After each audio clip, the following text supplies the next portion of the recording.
The other way we've also networked is by doing workshops, particularly on the biosensors. This has worked very well for us on the biosensors.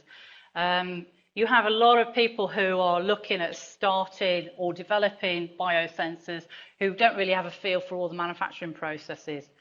And we've actually jointly run these with several other companies. An example of that is a company who can actually support us in terms of supplying equipment for depositing the solutions and enzymes that you add onto the top of your electrodes. Other companies who actually produce devices that are capable of fill devices in effect for these electrodes. So we actually put together a workshop where people can come and visit us, pay their money, and they'll be taken through the whole process, the screen printing process. They'll see what goes on with that. They'll have a look at the enzyme depositions, understand that, and they will then themselves actually put the sensor together and test it, and they get a result, which we found they found exciting.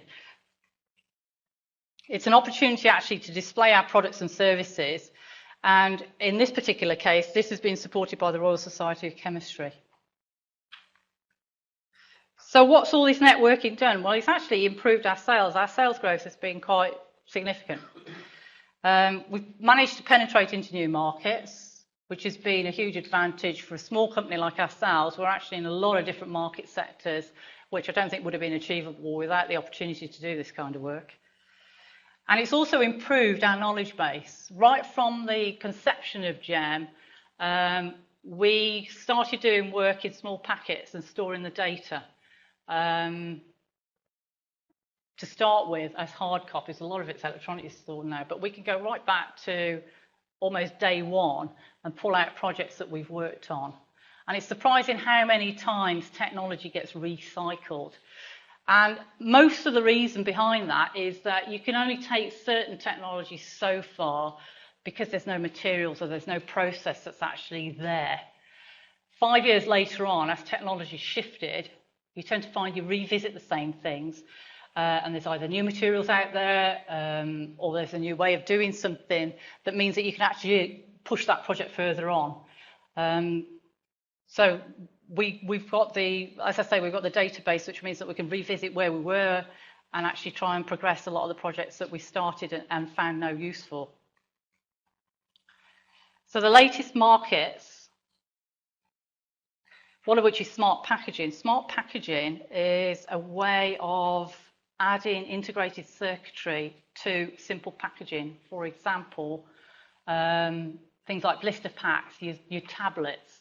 One of the biggest problems that you have with a lot of pharmaceutical products is the fact that they're almost ineffective unless they are taken at exactly the right and same time of day on a daily basis.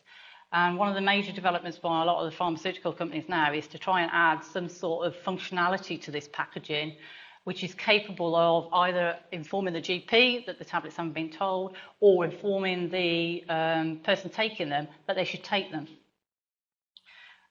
So that's an area where there's a lot of activity at the moment. The funny thing about a lot of these things is they already utilise a lot of products that we've had. We've just had to find an alternative way of using them. But we have also actually looked at developing new materials in a lot of these areas. And one of the biggest reasons for that is that things like packaging is not generally screen printed. It uses alternative, very high volume printing techniques for which we didn't have any inks. And quite early on, we saw that if we're going to penetrate these markets, we would have to change the types of formulations that we manufacture. Otherwise, we wouldn't be able to penetrate these markets. So that's one of the things that we're doing. And how have we managed to get into all this? Well, the KTNs, I hope I've got the right initials on this one. The KTNs have actually been really useful.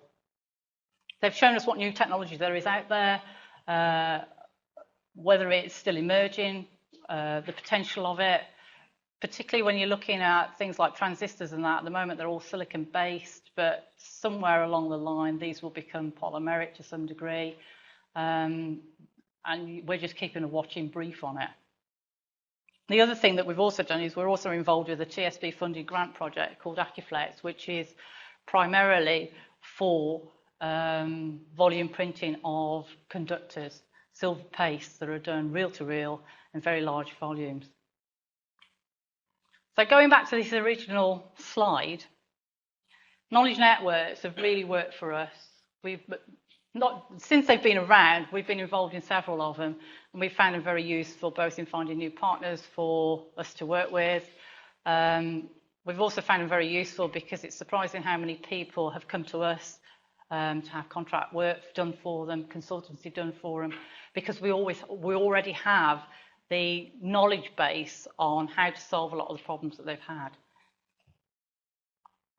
How does it help businesses be better connected? It certainly helped us be connected in new market areas.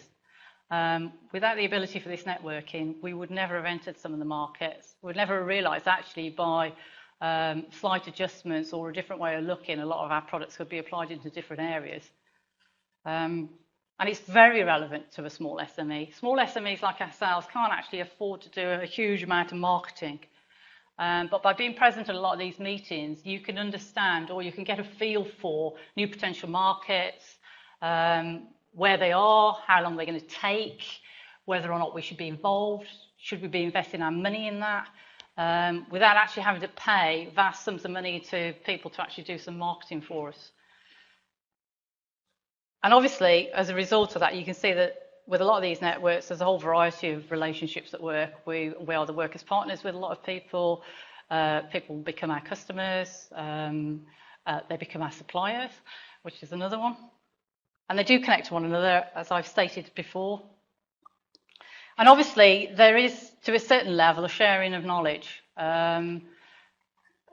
Sometimes you actually find that you have small packets of information that actually are not necessarily that useful to you and you might not be able to utilise, but by working in partnership with people that you meet on a lot of these meetings, it's quite surprising how synergistic a lot of the work tends to be and how you can forward other people's projects or your own, in fact, just by working and collaborating with people that you've met on a lot of these network meetings. And those are our contact details, and thank you very much for listening.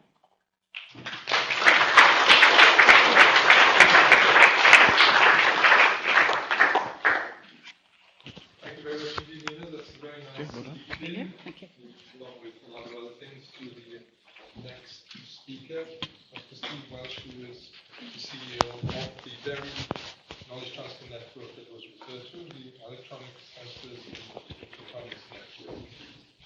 After the long and distinguished career at UCL, Steve started to move into this technology translation area, working with the Smart Optics Faraday Partnership, started in 2001, and then moving towards working with the Photonics Knowledge Transfer Network.